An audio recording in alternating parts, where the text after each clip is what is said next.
Nous saluons chaque frère et chaque sœur dans ce nom merveilleux de notre Seigneur et Sauveur Jésus-Christ. Cet après-midi, Dieu voulant, nous aurons un service de baptême. Notre bien-aimé frère qui a pris l'engagement de donner sa vie à Jésus-Christ sera baptisé, Dieu voulant, cet après-midi. Il devait être là ce matin.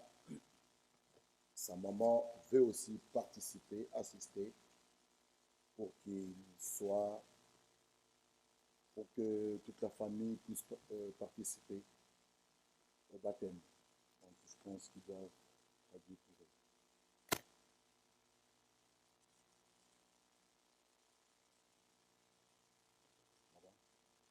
Okay.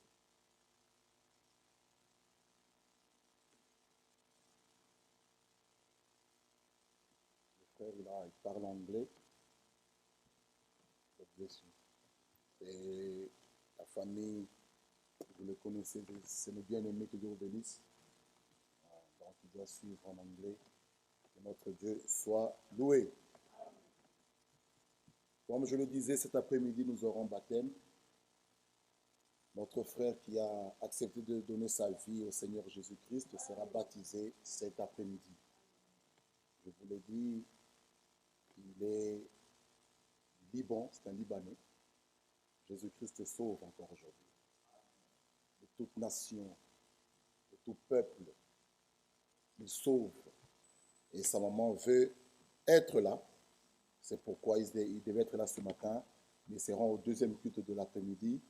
Et juste après, nous irons le baptiser au nom du Seigneur Jésus-Christ. Nous pouvons lire dans Romains chapitre 5. Notre frère Dieudonné est à Liège pour la prédication de la parole. C'est pourquoi vous ne le voyez pas. Il est allé prêcher ce matin à Liège. Romains 5, le verset 18.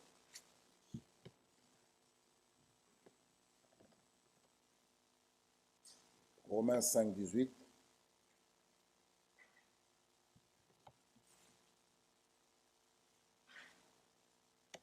Ainsi donc,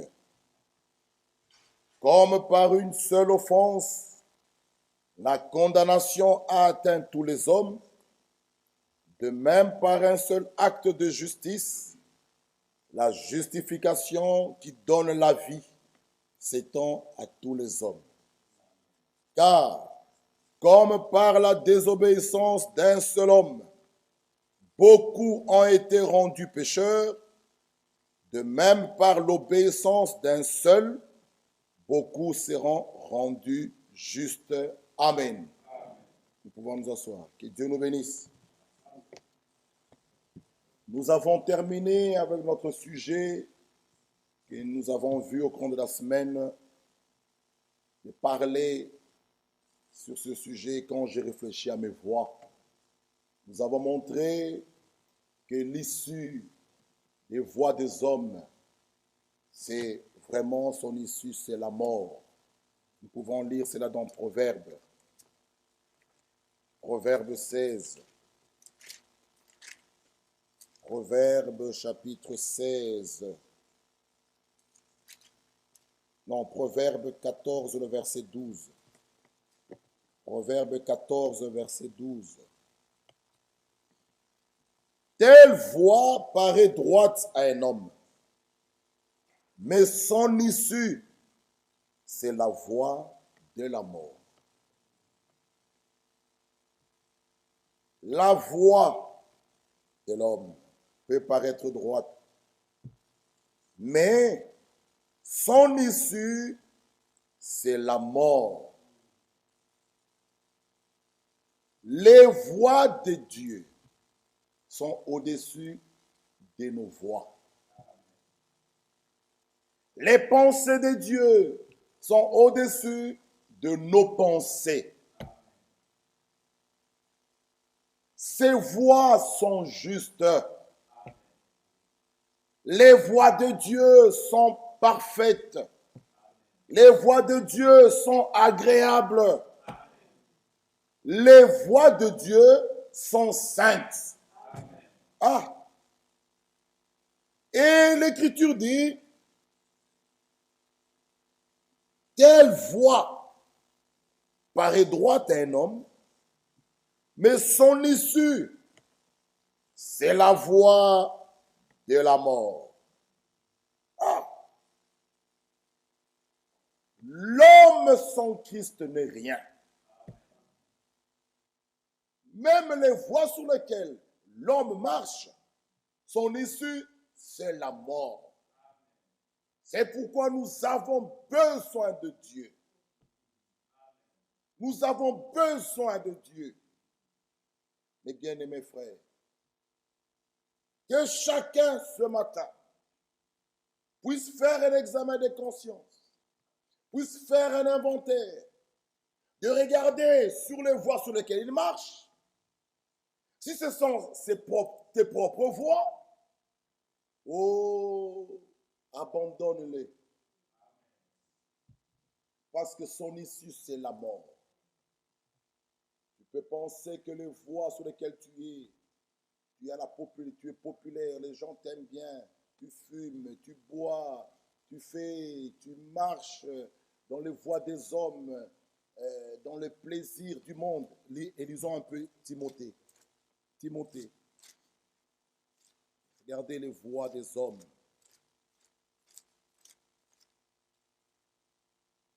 De Timothée.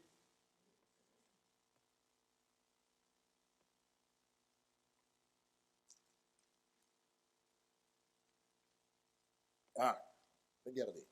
2 Timothée chapitre 3. Nous allons lire le verset 4, mais lisons un peu le verset 2. Car les hommes seront égoïstes, amis de l'argent,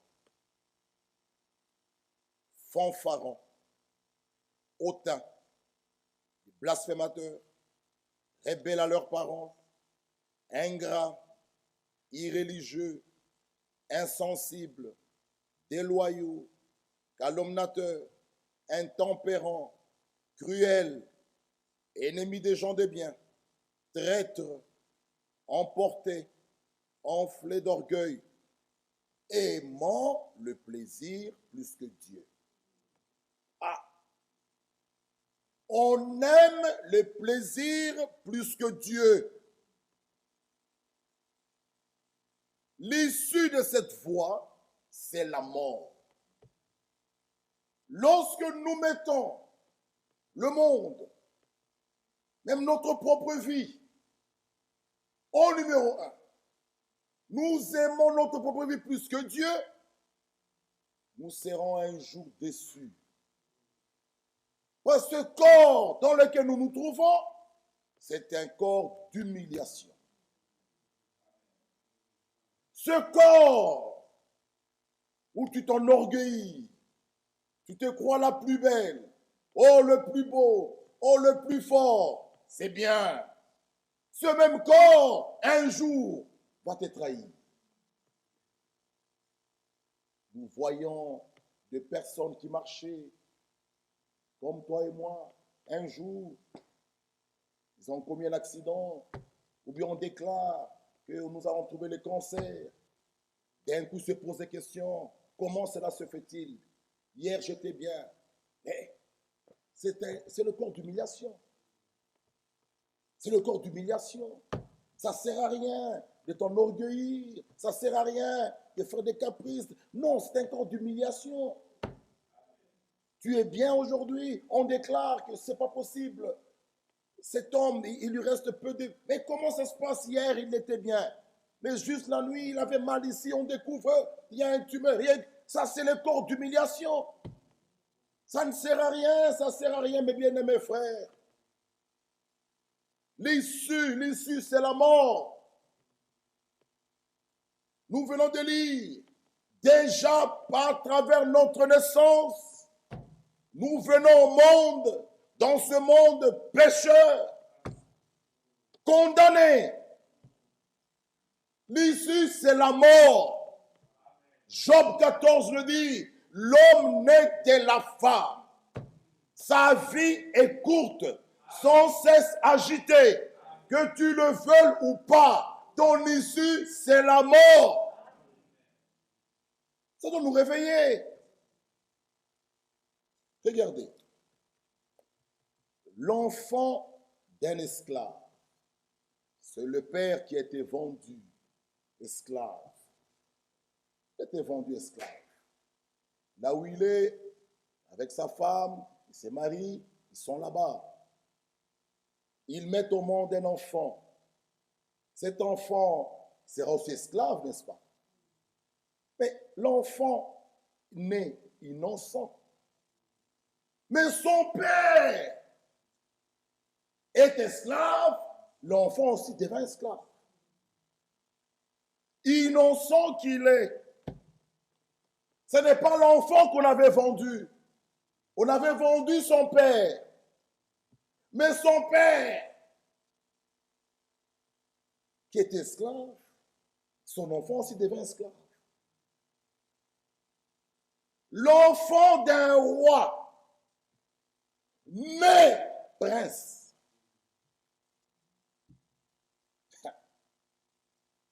Lui n'a rien fait.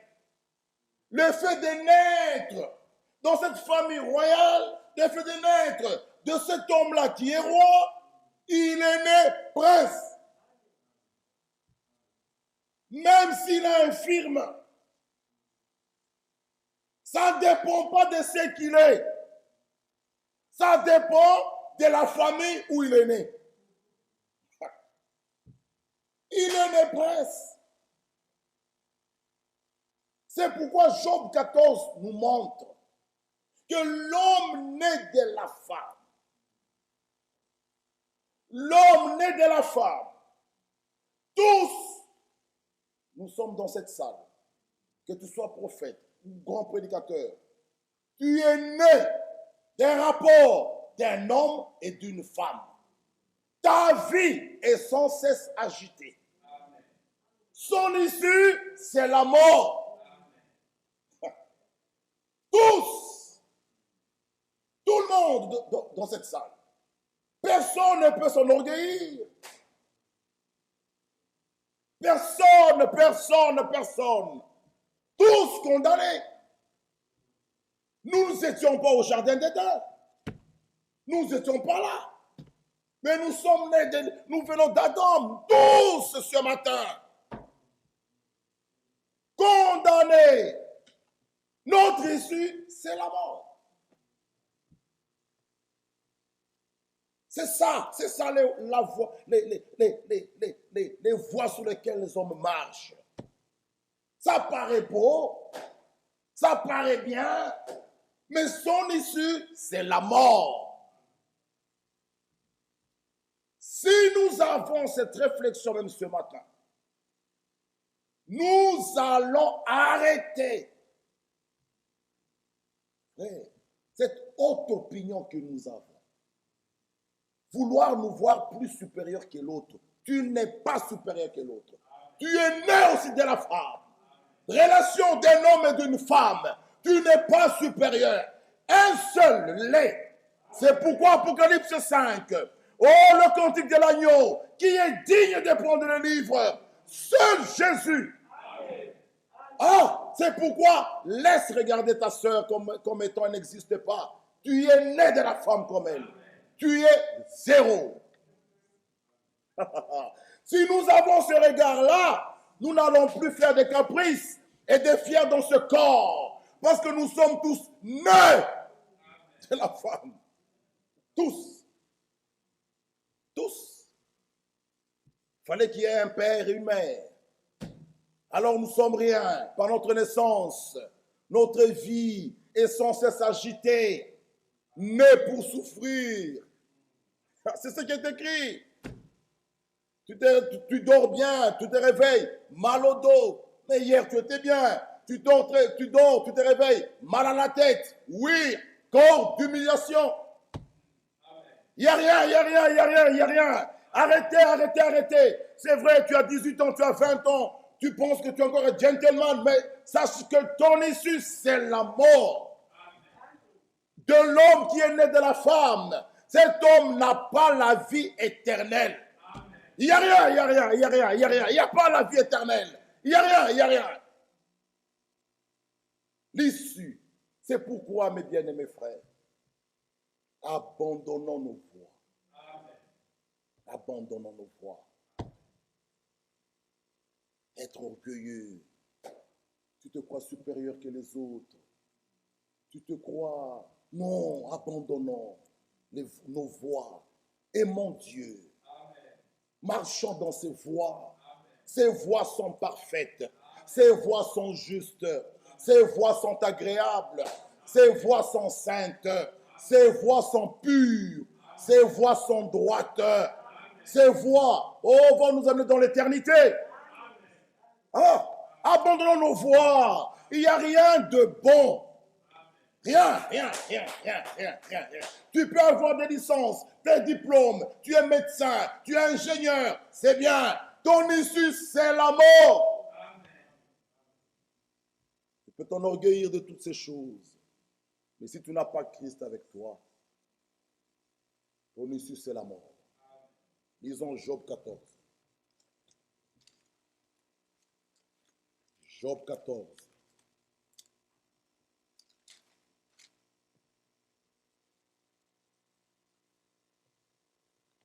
Job 14. L'homme né de la femme, sa vie est courte. L'homme né de la femme, sa vie, elle est courte. Sans cesse agité. Il naît, il est coupé comme une fleur, il fuit et disparaît comme une ombre. Aujourd'hui, notre bien-aimé ira enterrer sa sœur. Mais elle n'est plus, c'est fini. Fini. D'ici quelques mois, 1 an, 2 ans, fini. Moi. Le 22 mai, ça fera 1 an que j'ai enterré ma propre mère. Fini. Elle était enterrée le 22 mai 2020. C'est fini. Le temps passe. Ce sera 2 ans, 3 ans, fini. Le seul espoir, c'est nous revoir dans la gloire. Mais si cet homme qui est mort sans Christ, c'est fini. C'est pourquoi il y a du prix. Pour ceux qui meurent, c'est les morts en Christ. Ah, ceux-là, nous le verrons dans la gloire. Il y a encore l'espérance, l'espoir. C'est pourquoi nous devons croire de tout notre cœur, même si la mort nous attrapait, ce jour-là. Mes frères, c'est sérieux. C'est sérieux. Au nom du Seigneur, nous vous en supplions. Prenez les choses de Dieu au sérieux. Oh, on peut penser on meurt que vieux. Non.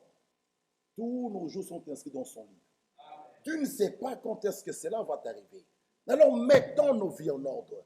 Abandonnons nos voies. Marchons dans les voies de Dieu. Il naît. Il est coupé comme une fleur. Il fuit et disparaît comme une ombre. Et c'est sur lui que tu as l'œil ouvert. 4. Comment d'un être souillé sortira-t-il un homme pur? Il n'en peut sortir aucun. Aucun d'un être souillé. Luc 18.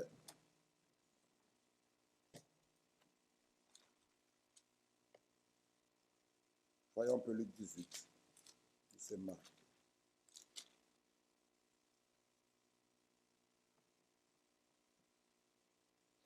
Luc 18. Luc 18, 18. Regardez, il ne peut sortir aucun d'un être souillé. Aucun. Luc 18, 18. Un chef interrogea Jésus et dit, bon maître, que dois-je faire pour hériter la vie éternelle? C'est une question. Jésus lui répondit, pourquoi m'appelles-tu bon? Il n'y a de bon que Dieu seul. Tu connais les commandements. Tu ne commettras point d'adultère. Tu ne tueras point. Tu ne déroberas point. Tu ne diras point de faux témoignages.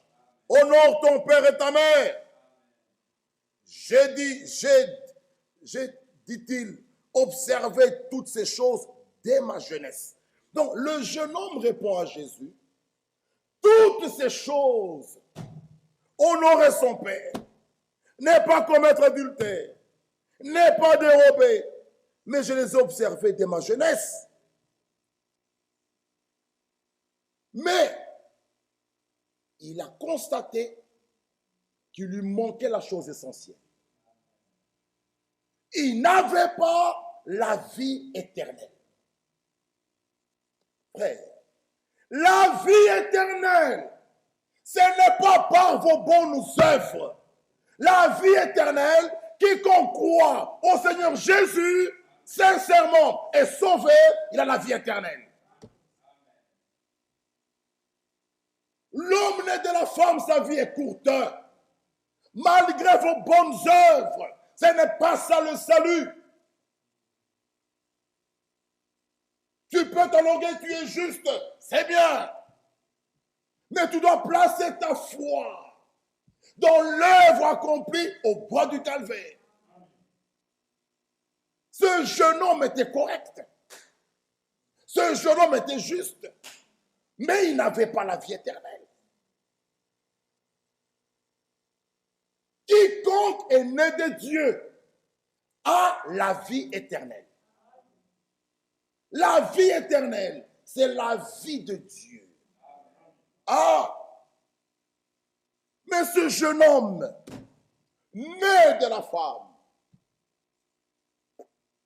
sa vie était courte, sans cesse agitée. Comme nous pouvons le lire, sa vie est courte, sans cesse agitée. Mes bien-aimés frères, Job 15,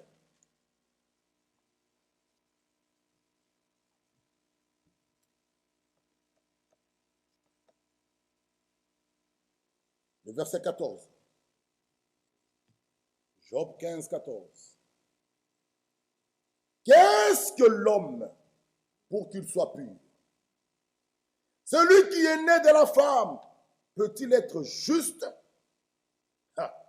Si Dieu n'a pas confiance en ses saints, si les cieux ne sont pas purs devant lui, combien moins l'être abominable et pervers, l'homme qui boit l'iniquité comme l'eau? C'est fort. C'est fort. L'homme qui boit l'iniquité comme l'eau.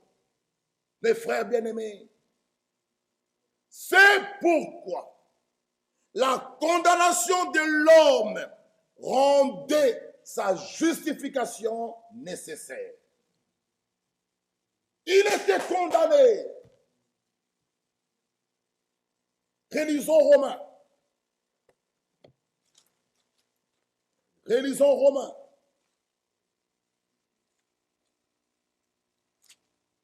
Romains 5. Regardez. Sa condamnation rendait sa justification nécessaire. Regardez Romains 5, 18. Ainsi donc, comme par une seule offense, la condamnation a atteint tous les hommes. Tous les hommes. Tous les hommes. De même, par un seul acte de justice, la justification qui donne la vie s'étend à tous les hommes. Car, comme par la désobéissance d'un seul homme, beaucoup ont été rendus pécheurs, de même par l'obéissance d'un seul, beaucoup ont été rendus justes. Nous voyons ici l'obéissance de Jésus-Christ opposée à la désobéissance d'Adam. Réalisez bien l'Écriture.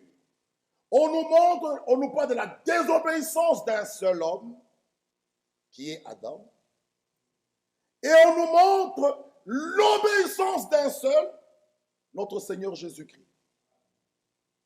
Nous voyons dans ces versets l'obéissance de Jésus opposée à la désobéissance d'Adam. Par la désobéissance d'un seul, un seul, tous les hommes coupables.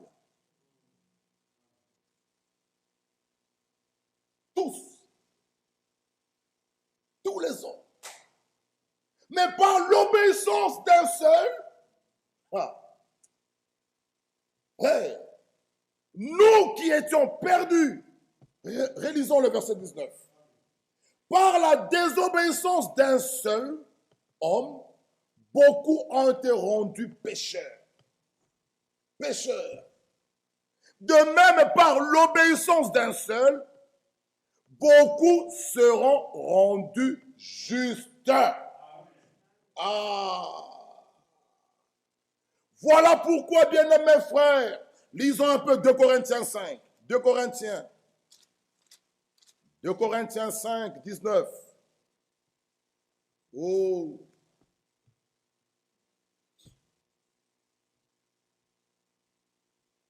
Car Dieu était en Christ,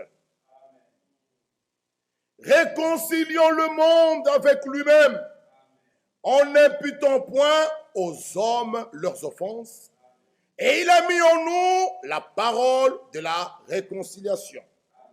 Jésus-Christ est le point central dans l'histoire du salut.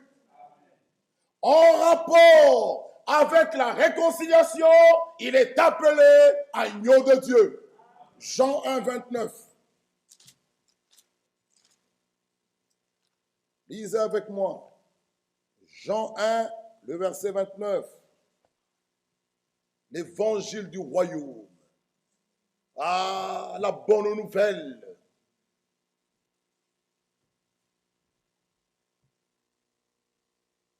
Le verset 29. Le lendemain, il vit Jésus venant à lui. C'est Jean. Il dit, voici l'agneau de Dieu qui ôte le péché du monde. Amen. Ah. L'expérience de la justification met fin à l'ancienne vie qu'on a menée, qu'on a vécue, sans Dieu. Celui qui volait ne vole plus. Celui qui mentait ne ment plus. Pourquoi? Le péché a été ôté. En rapport avec, bien-aimé, la réconciliation, il est appelé agneau de Dieu. Ah! Voilà pourquoi, mes frères, lisons un peu Philippiens. Lisons les Écritures. Philippiens 2.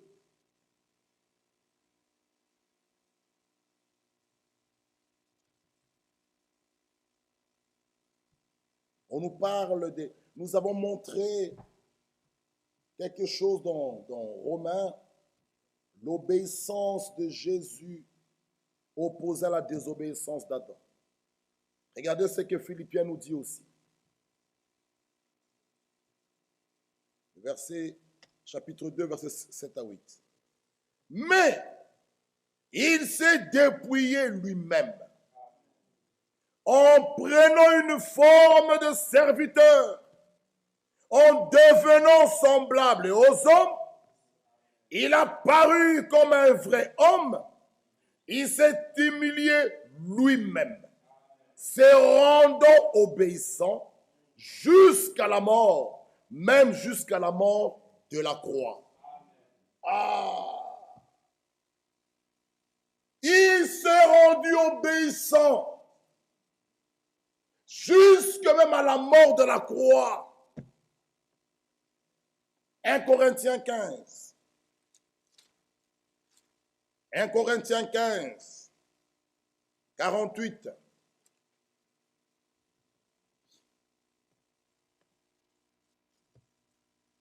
Un Corinthiens 15, 48.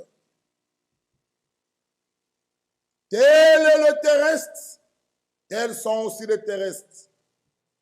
Tel est le céleste, tels sont aussi les célestes. Et de même que nous avons porté l'image du terrestre, nous porterons aussi l'image du céleste. Ah, c'est que je dis, frère, c'est que la chair et le sang ne peuvent hériter le royaume de Dieu. Et que la corruption n'hérite pas l'incorruptibilité. Ah,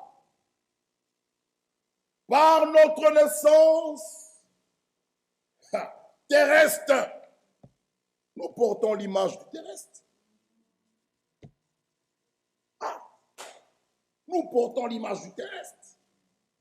Par la nouvelle naissance, la naissance d'en haut, nous devons aussi porter l'image du céleste. Amen. Mes frères, je peux avoir la lettre circulaire 28 dans les petites phares de bleu. Je vais vous lire quelque chose. C'est très important. 28 dans les petites phares de bleu. Par notre naissance, terrestre, nous portons l'image du terrestre. Nous héritons même la mauvaise manière de vivre. C'est ce qui est écrit dans 1 Pierre. Nous avons hérité la colère. Nous avons hérité le mensonge. Nous avons hérité beaucoup de mauvaises choses par notre naissance terrestre. Merci. Non. Apportez-moi les petites femmes.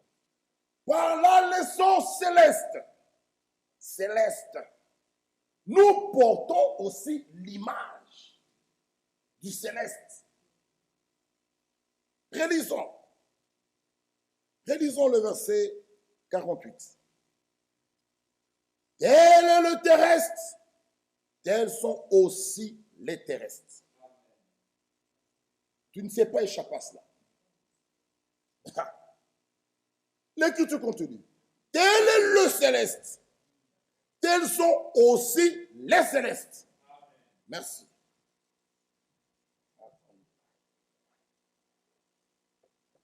Je dois vous dire quelque chose. C'est important que je vous lise ça.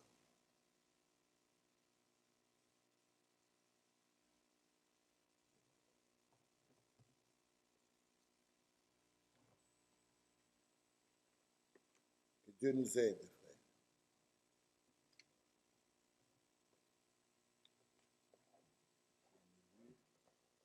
Ah, ici.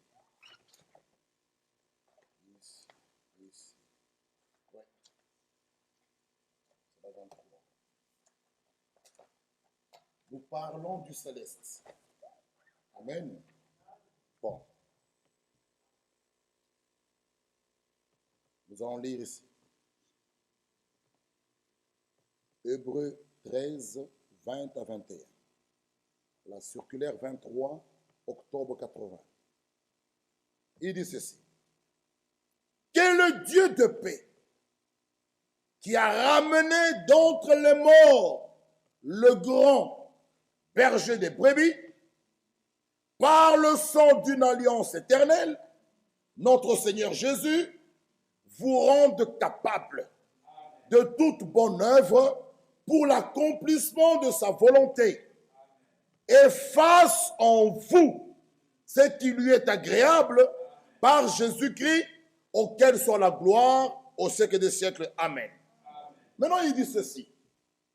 Dieu est un Dieu de paix. Nous parlons du céleste. Le céleste, Dieu, est un Dieu de paix. Ceux qu'il a rachetés sont des enfants de paix. Car il est écrit, car il est notre paix, lui qui des deux n'en a fait qu'un, qui a renversé le mur de séparation, l'inimitié, ayant anéanti par sa chair la loi des ordonnances dans ses prescriptions, afin de créer en lui-même, avec les deux, un seul homme nouveau, en établissant la paix, et les réconcilier l'un à l'autre en un seul corps avec Dieu par la croix, en détruisant par elle l'inimitié. Maintenant, il dit ceci. L'homme né de nouveau, tel est le céleste, tels sont aussi les célestes. Amen. Bon, il dit ceci. L'homme né de nouveau est un homme de paix. Par la nouvelle naissance. Cette naissance-là n'est pas terrestre. Elle vient d'en haut. La nouvelle naissance. Nous naissons de Dieu. Nous sommes engendrés par lui. Alors si tu es né de nouveau, tu es un homme de paix. Si quelqu'un n'est pas un homme de paix, écoutez ce que Frère Fong dit, c'est qu'il n'a pas encore été renouvelé. Ah. Si tu n'es pas un homme de paix, tu n'es pas une personne de paix, revois ton expérience de la nouvelle naissance. Celui qui est né de nouveau n'est pas agité. C'est une personne calme, une personne de paix. Tel est le céleste, tels seront aussi les célestes. Si celui, frères et sœurs, ne nous fabriquons pas un salut quelconque. Tu es agité. Hein? L'inimitié, la haine, les jalousies, les querelles, les critiques, les animosités, encore en toi, et tu te déclares né de nouveau. Non! Tu es encore terrestre, parce que ces choses ne peuvent pas être d'en haut. Non! Là-haut, là-haut, là-haut, là-haut, là-haut, c'est la paix. Là-bas, là-bas, là-bas, c'est la réconciliation. Parce qu'il a mis en nous, la parole de la réconciliation. Relisons l'Écriture. Que chacun s'examine. De même, 48, relisons. Tel est le terrestre. Tels sont aussi les terrestres. Tel est le céleste, tels sont aussi les célestes. De même que nous avons porté l'image du terrestre, nous porterons aussi l'image du céleste. Frère, nous avons été déclarés pécheurs par la désobéissance d'Adam.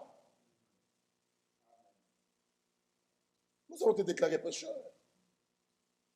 Alors, celui qui croit au Seigneur Jésus-Christ est déclaré juste. Bien-aimés frères et sœurs, ne venons pas passer le temps. Ne venons pas à l'église pour regarder comme si on suivait un film dans quelque part et tu rentres chez toi. Non! Nous venons à l'église afin que la parole de Dieu nous déplace. Fasse quelque chose en nous, que nous sommes des personnes transformées, des personnes renouvelées, des hommes de paix. Si c'est pour s'inscrire et venir suivre un film, un prédicateur qui crie et puis tu rentres, ton cœur ne change pas, tu restes rebelle aux parents, tu restes ingrat, irréligieux, fanfaron. Qu'est-ce que la parole fait en toi? C'est frère, la parole de Dieu, en elle se trouve la vie. Elle contient une puissance de transformer, frère, de changer les gens. Jésus-Christ, un jour, il dormait dans la barque. La tempête est venue. Elle a secoué la barque. Les disciples lui dirent, Seigneur, nous mourrons. Il s'est levé. Il a prononcé une parole. Tempête, arrête-toi. La tempête a obéi. Un jour, Jésus était devant la tombe de Lazare. Cet homme, il était mort. Ça fait 4 jours, il sentait déjà. Il a prononcé une parole. Lazare sort. Lazare est sorti. La mort n'a pas pu garder Lazare là. Non, même la mort a obéi. Un jour, Jésus, il voit un arbre. Il pensait qu'il y avait les fruits. Il a maudit là, il a parlé. L'arbre a obéi parce qu'il était devant son Créateur.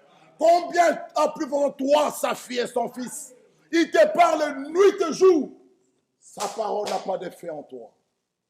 C'est dommage. Tu es la même personne.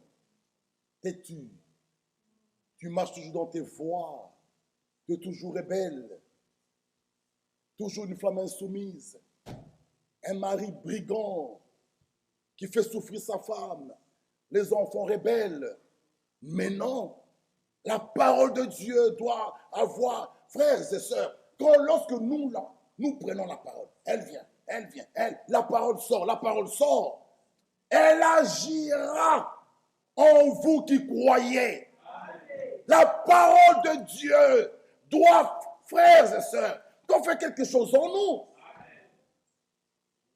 Dieu, bien-aimés frères, l'homme né de nouveau est un homme de paix. Ah, si quelqu'un n'est pas encore un homme de paix, c'est qu'il n'a pas encore été renouvelé. Ah, frère, les hommes sont renouvelés au plus profond d'eux-mêmes. Alléluia. Les hommes sont renouvelés au plus profond d'eux-mêmes et deviennent réellement des pacificateurs. Ah, tu es renouvelé au plus profond de toi-même. De telle manière, tu peux aussi transmettre la paix. Tu arrives à un endroit où tu trouves le désordre dans une maison. Tu es pacificateur. Ah, tu es un pacificateur. Tu arrives, qu'est-ce qui se passe? Prions un peu. Prions. Tu pries. Les gens s'émettent. Tu ouvres ta bouche. Des bonnes paroles sortent. Quand tu sors de cette maison, on dit c'est pas possible. Ce frère, cette sœur, Dieu l'a envoyé pour nous. Pourquoi? Tu es aussi pacificateur. Quelqu'un qui peut aussi établir, frère, c'est comme ça. Quand tu arrives dans une maison, tu trouves un chaos. Quand tu sors, c'est le pire encore. Pire. Non, là, tu n'es pas pacificateur. Un pacificateur, c'est un homme qui a déjà lui-même expérimenté ça. Même s'il arrive dans une église où il trouve les troubles, quand lui il arrive, il passe, il sort, il laisse la paix.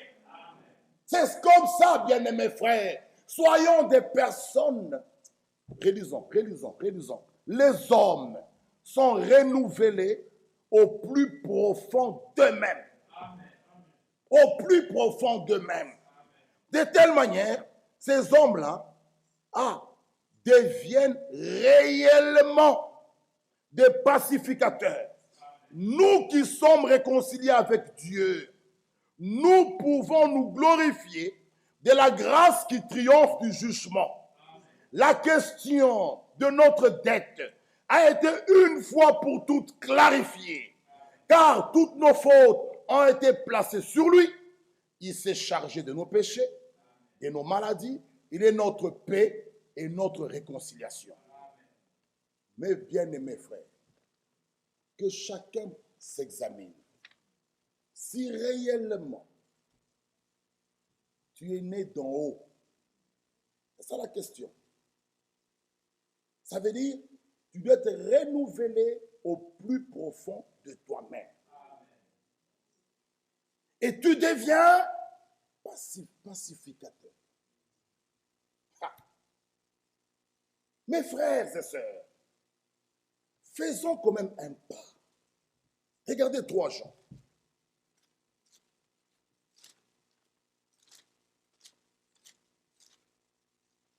Lisez avec moi. 3e épître de Jean.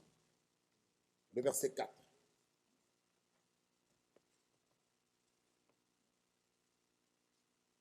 Troisième épître de Jean, verset 4.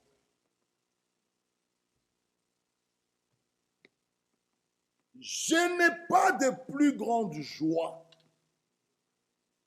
que d'apprendre que mes enfants marchent dans la vérité. Amen. Ouais. Il n'y a pas de plus grande joie pour un prédicateur de voir les enfants de Dieu marcher dans la vérité. Amen. Ça fait la joie. Vous qui êtes parents, lorsque vous voyez vos enfants marcher sur le droit chemin, ça vous fait la joie. Ton fils n'est pas avec les bandits du quartier. Ton fils est éloigné de ces gens-là. Il n'est pas dans une bande de brigands. On va voler des voitures en Angleterre, on va voler des voitures en France. On passe, on va voler là-bas. On prend la drogue en Hollande, on amène ici. Même si cela rapporte beaucoup d'argent à ton fils, tu seras la personne la plus malheureuse. Tu diras même à Jean, ne viens pas avec ça ici. La voie que tu as empruntée, que tu penses elle est droite, son issue, c'est la mort. Tu es un brigand, tu fais de la drogue, tu voles les voitures. Ce chemin-là, son issue, c'est la mort. Aucun parent ne va être content. Aucun. Personne. Il dira à son fils, abandonne ce chemin-là. Abandonne cette voie. Son issue, c'est la mort. Tu seras en prison. C'est l'argent sale. Tu voles, tu tues les gens. Tu vends la drogue. Laisse ça. Son issue, c'est la mort. Mais tu vois ton fils qui prend conscience, il change de voie, il retourne à l'école, il a son diplôme, il commence à travailler. Tu seras heureux de voir ton fils ou ta fille qui a pris conscience, qui a abandonné ces voies-là, retourner à l'école, faire une formation quelconque, se remettre au travail. Il a son salaire correct, pas de voler, non, correct. Oh, chaque parent va se mettre comme ça. Il dira, je suis dans une grande joie de savoir que mes enfants marchent dans la vérité. Ça fait la joie des parents de voir ses enfants marcher dans ces voies-là. Alors, combien a pris vos 13 ans? Si nous qui sommes terrestres, nous avons de la joie de voir nos enfants avancer, progresser, marcher sur le droit chemin. Combien a plus raison Dieu au ciel? Combien a plus raison nous qui sommes ses serviteurs? Lorsque nous vous voyons marcher dans la vérité, marcher de progrès en progrès, nous sommes aussi dans la joie. Amen. Réalisons cela. C'est important, frères bien-aimés et sœurs. Je n'ai de plus grande joie que d'apprendre que mes enfants marchent dans la vérité. Ah! Lorsque j'entends que dans cette maison-là, c'est la paix. Là-bas, c'est le calme. Là-bas, c'est la joie. Mais ça nous fait la joie. Nous sommes dans la joie. Frères bien-aimés, de marcher dans la vérité. Et nous avons montré le vendredi que la vérité, c'est un chemin frayé.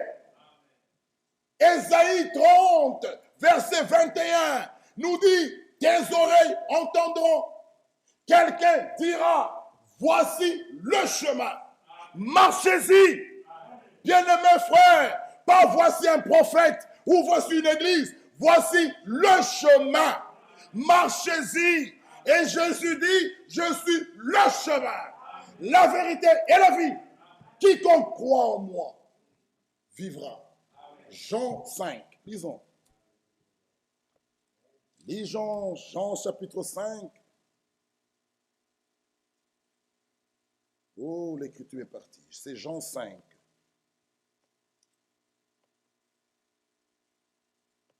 Lui que le Fils a affranchi. Olivier, trouve-moi cette écriture. Celui qui croit en moi aura la vie éternelle. Quiconque en vrai, c'est celui qui vient en moi. Jean 5, 24, ici. Merci. Jean 5, 24. En vérité, je vous le dis. Celui qui écoute ma parole et qui croit à celui qui m'a envoyé a la vie éternelle. Ne vient point en jugement, mais il est passé de la mort à la vie. Il était sur sa voie. L'issue de cette voie, c'est la mort. En venant au Seigneur Jésus-Christ, lui qui est le chemin, l'issue de ce chemin-là, c'est la vie. C'est pour celui qui croit au Seigneur Jésus-Christ passe de la mort à la vie. Il a la vie éternelle. C'est important. Ce chemin qui était barré, Adam était chassé du jardin d'Éden.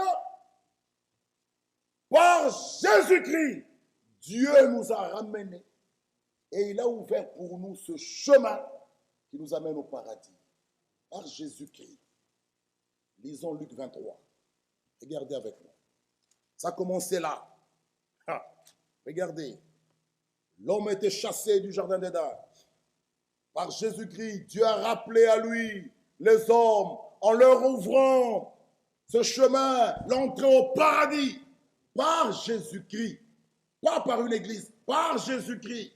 Et lisons Luc 23. Ça a commencé là. Luc 23, 42. Luc 23, 40. 39. Luc 23, 39. Tout est parti de là. Par Jésus-Christ. Amen. Luc 23, 39. L'un des malfaiteurs crucifié l'injuriait disant, n'es-tu pas le Christ? Sauve-toi toi-même et sauve-nous. 40. Mais l'autre le reprenait et disait, ne crains-tu pas Dieu? Arrêtons-nous un peu là. Il est écrit dans Proverbe, la crainte de l'Éternel est le commencement de la sagesse. Celui en qui la crainte de l'Éternel se trouve, il a la sagesse. Quand il parle, il a la sagesse. Quand il s'habille, il a la sagesse. Quand il se coiffe, il a la sagesse. Quand tu as la sagesse en tout. Lorsque nous voyons des sœurs mettre encore la chose qui est fort, des sœurs mamans, aller mettre encore des vêtements qui les serrent, des jupes qui montrent leur corps, même pour s'asseoir, c'est des complications. Elles ont même le courage de venir avec ça à l'église. Elles n'ont pas la crainte de l'Éternel. Et elles les manquent la sagesse. Si réellement la crainte de l'Éternel est en eux, elles auront la sagesse. Même quand elles vont s'habiller, elles seront sages en tout. Une femme mariée est appelée à s'habiller, puis avec pudeur. Elle est mariée, elle appartient à un homme, elle ne doit pas exposer son corps. Tu veux venir séduire qui?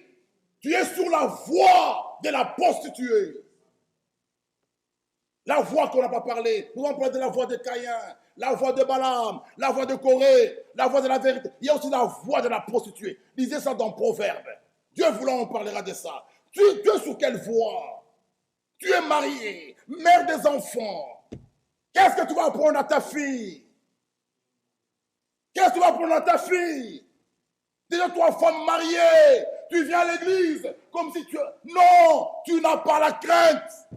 Si tu avais la crainte, tu sais que Dieu est ici, tu seras sage.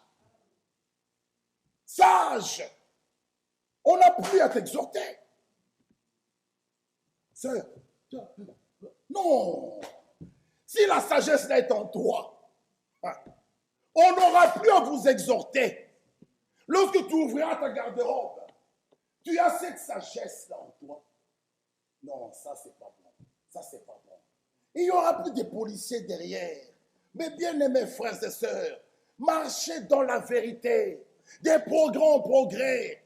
On n'est pas là juste pour vous suivre. Hé, ma soeur, oh, regarde, hé, ma soeur. Hey. Non!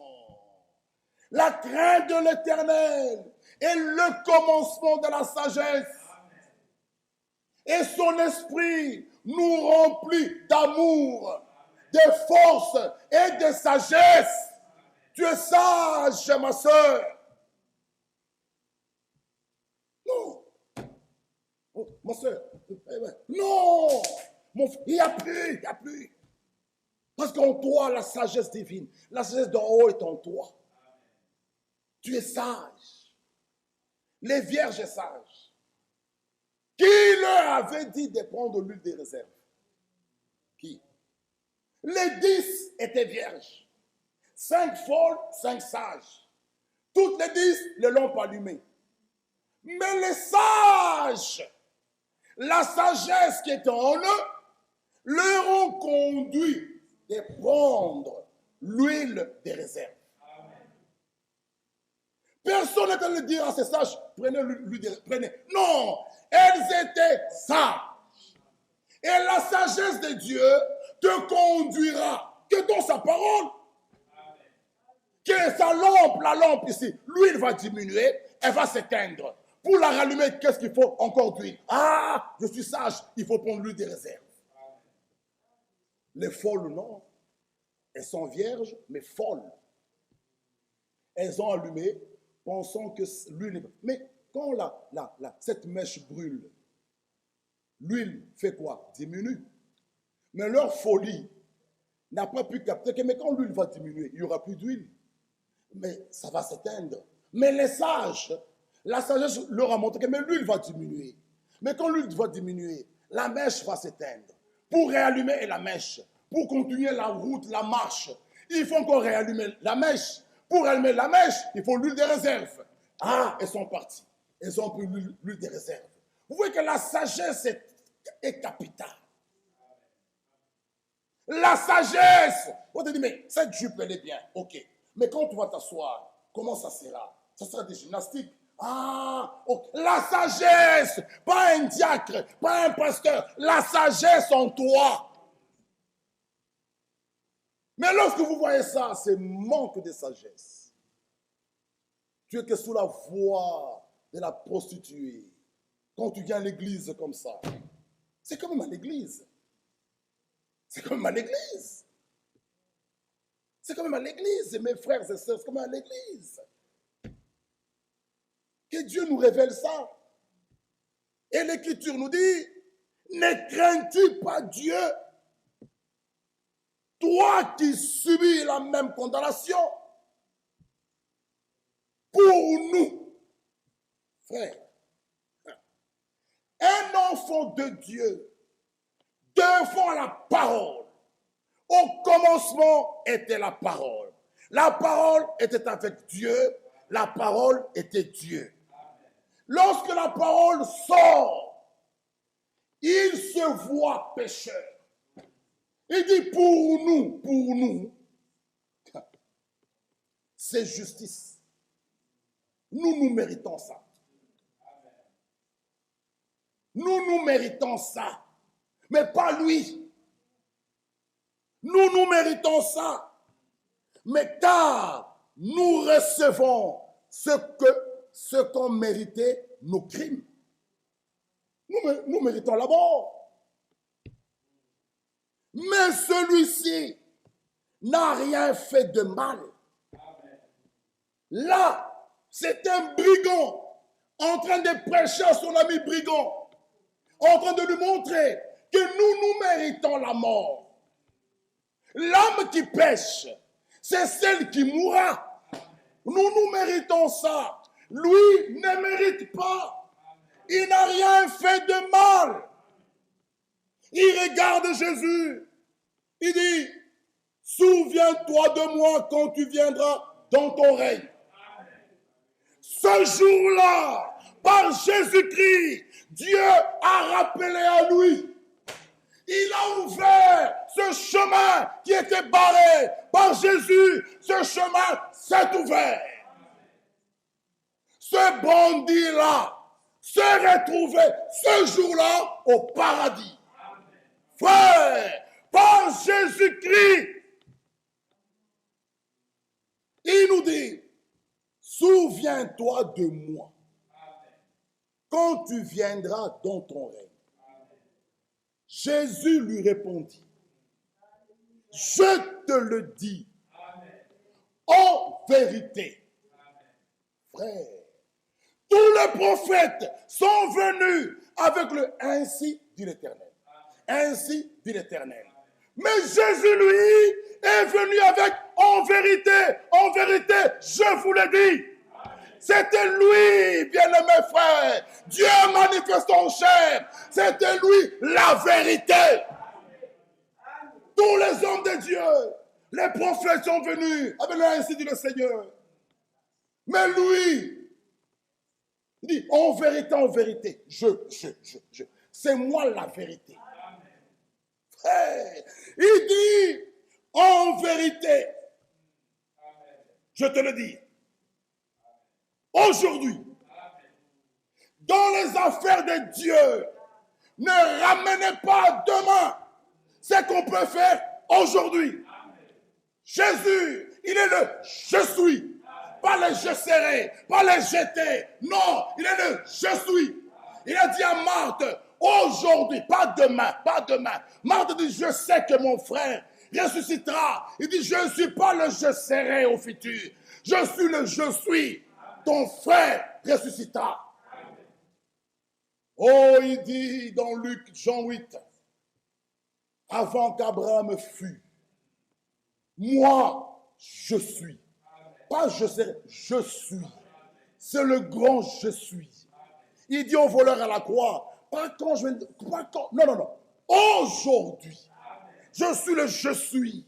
Aujourd'hui, bien-aimé frère, il dit, tu seras avec moi dans le paradis.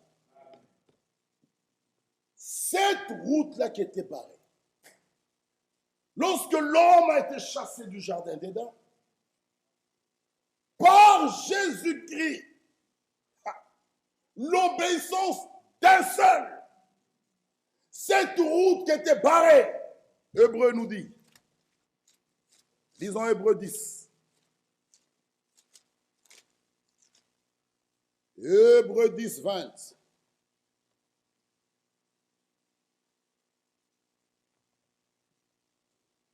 Hébreu 10, 19. Ainsi donc, frères, nous avons au moyen du sang de Jésus une libre entrée dans le sanctuaire par la route nouvelle et vivante qu'il a inaugurée pour toi. Alléluia. Est-ce que vous l'acceptez? Que cette route nouvelle et vivante, il a inaugurée pour toi. Mais entrez. Cette route, il n'a pas inaugurée pour lui. Lui, il est le chemin. Cette route-là, il a inaugurée pour toi. Marchez-y. L'Écriture dit, par la route nouvelle et vivante, qu'il a inauguré pour nous au travers du voile, c'est-à-dire de sa chair. Et nous avons un souverain sacrificateur établi sous la maison de Dieu. Bien-aimés frères,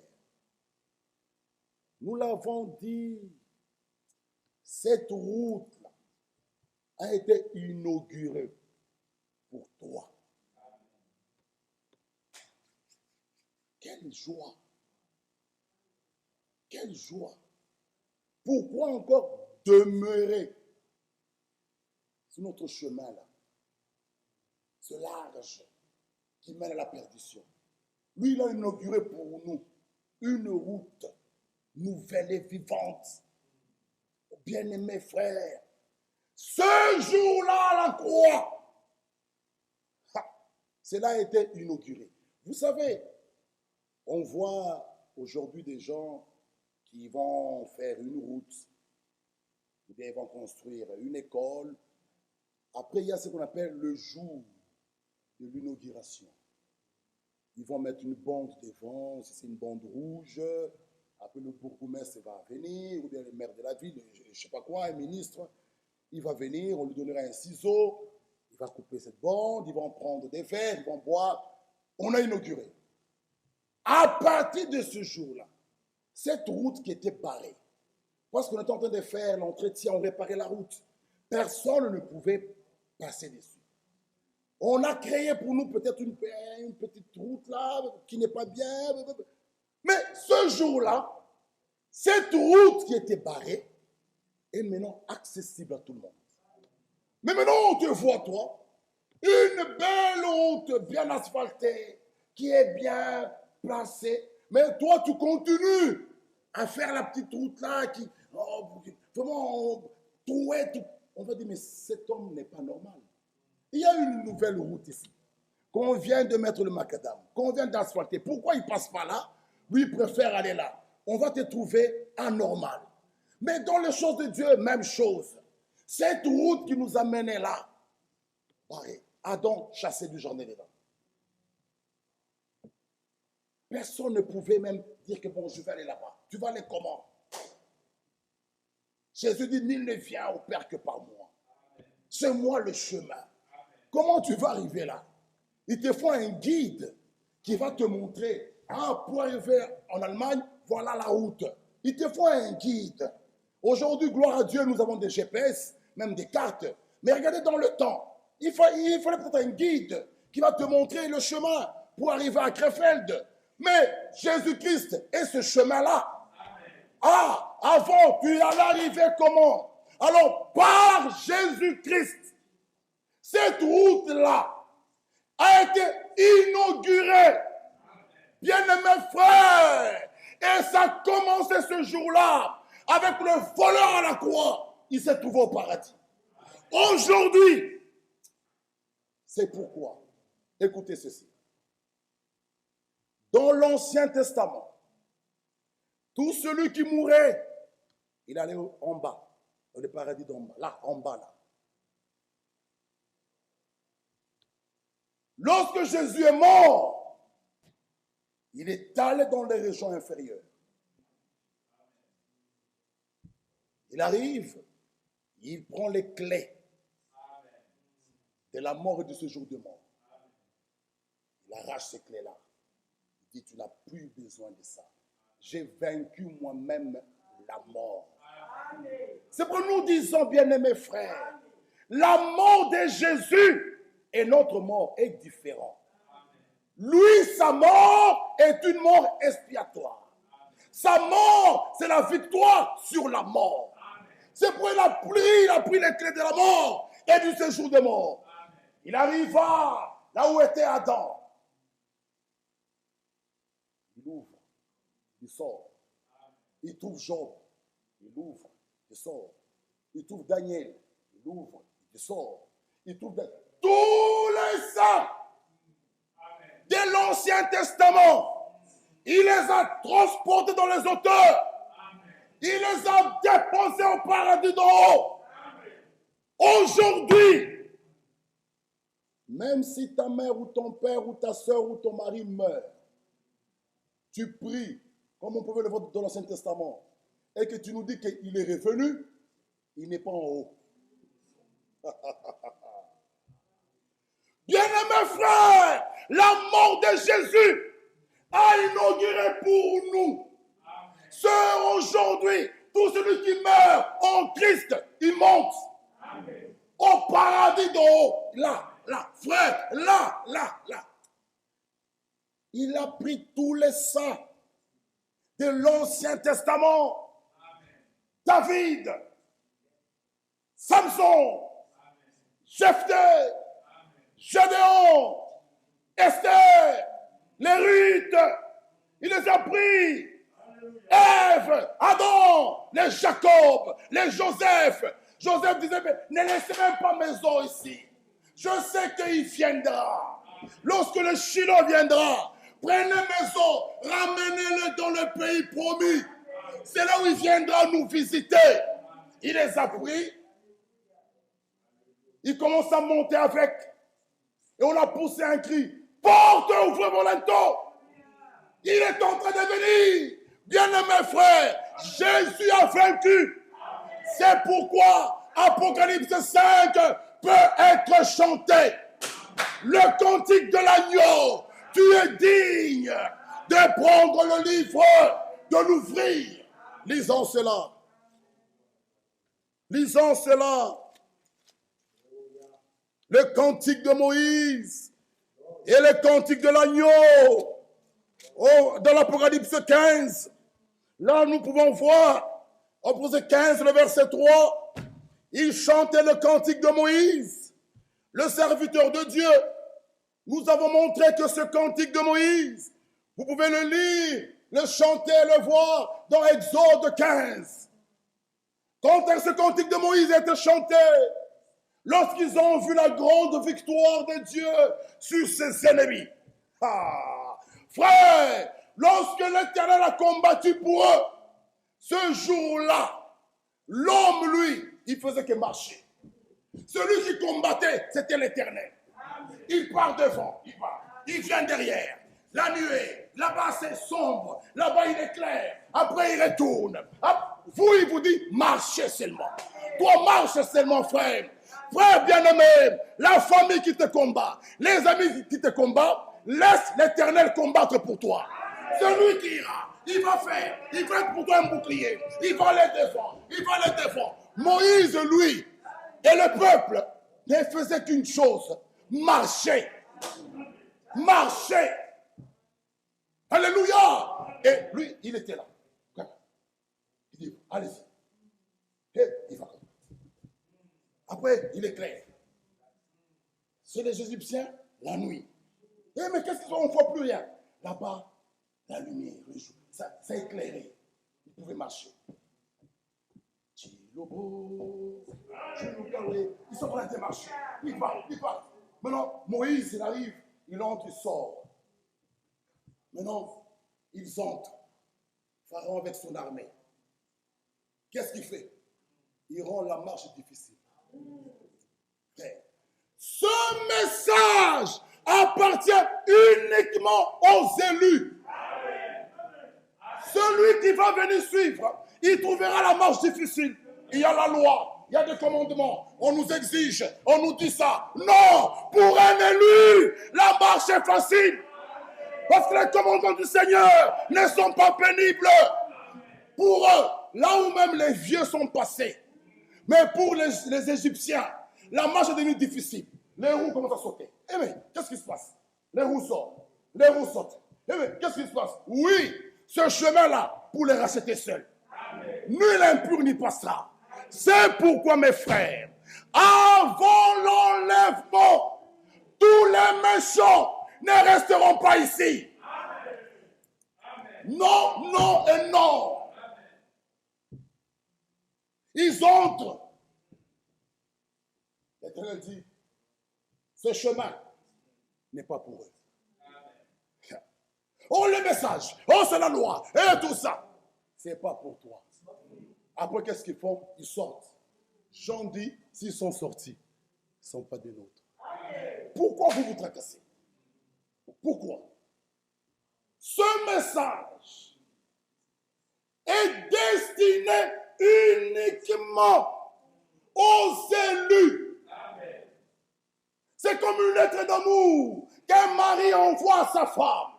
Lorsqu'elle prend la lettre, elle comprend ce qui est écrit. Parce qu'elle connaît son mari. Frères bien-aimés, ce message est pour nous. Pour nous. Pas pour tout le monde. Quelqu'un viendra ici pour non, frère, c'est dur là-bas. Comprenez que ça ne lui a pas été destiné. Sur ce chemin-là, c'était uniquement pour les racheter. L'Éternel combattra pour vous. Il a été leur bouclier. Il part derrière. Et lorsqu'ils ont vu Pharaon et son armée engloutie, il dit, ce démon qui me prenait dans la cigarette, dans la prostitution, dans les mensonges, englouti, je chanterai l'Éternel. Je deviens un homme libéré. Moi qui étais esclave de Satan, moi qui étais esclave du monde, je suis un homme libre. Celui qui le Fils a affranchi, il est réellement libre. Mes mains qui faisaient des choses sales, peuvent maintenant chanter pour lui. De ma bouche, j'ai insulté, j'ai dit des sales choses, je peux chanter pour lui. De mes yeux, je vois des sales films, je peux voir des visions. Frère, pour cela, on ne peut pas te supplier. Voir le démon qui t'est tourmenté, englouti. Tu dis, oh, c'est fini les Égyptiens. Fini pour eux. Nous sommes libérés.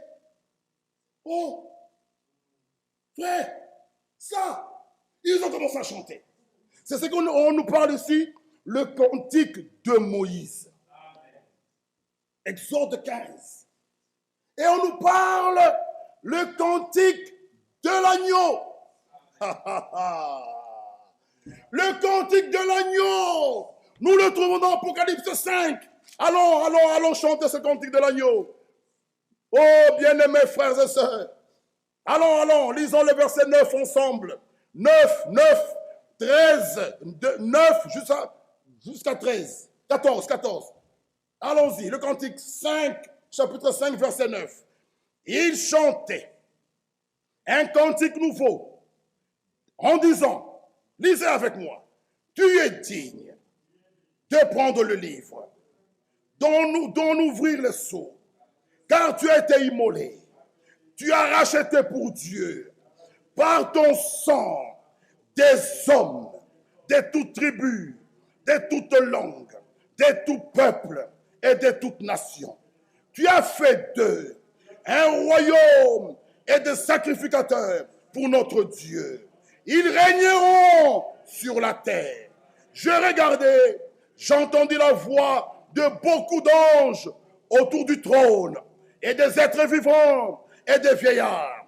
Et leur nombre était des myriades, des milliers. Ils disaient d'une voix forte, l'agneau qui a été immolé est digne de recevoir la puissance, la richesse, la sagesse, la force, l'honneur, la gloire et la louange, et toutes les créatures qui sont dans le ciel, sur la terre, sous la terre, sur la mer, tout ce qui se trouve. Je les entendais qui disaient, à celui qui est assis sur le trône et à l'agneau soit la louange, l'honneur, la gloire et la force au siècle des siècles. Et les 24 êtres vivants disaient Amen.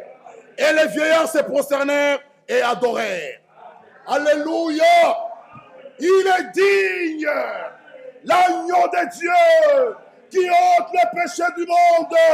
Il a fait de nous un royaume des sacrificateurs. Il nous a rachetés par son sang. Aimons-le, servons-le. À lui soit la gloire et l'honneur au siècle des siècles. Amen.